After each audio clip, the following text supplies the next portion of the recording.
खुशी मुझे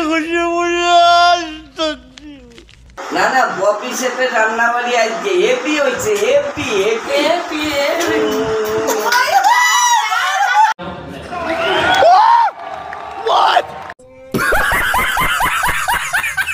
এত আইটেম এত আর সরঞ্জাম সবাই মিলে আমরা রেডি করলাম, তা তুমি তোমার তো কিছু বলা উচিত যে তুমি কেন খুশি কিনা। বিশাল খুশি, বিশাল হ্যাঁ বিশাল খুশি। উঠতে পারছো না নাকি? খেয়ে আর উঠতে পারছি না। लेकिन एक सेकंड रुको जरा सबर करो। যে সব সরঞ্জাম রেডি করেছে মা, ঠিক আছে, এবার শেফ সব সরঞ্জাম রেডি করেছে মা, আর দায়িত্বে ছিলাম আমি, ঠিক আছে, সে কি বলে বাবাও দায়িত্বে ছিল। দাঁত কপাটি খুলে গেছে শেফ বলতে গিয়ে। না না বপি শেফের রান্না বাড়ি আজকে হেপি হয়েছে হেপি হেপি হেপি হেপি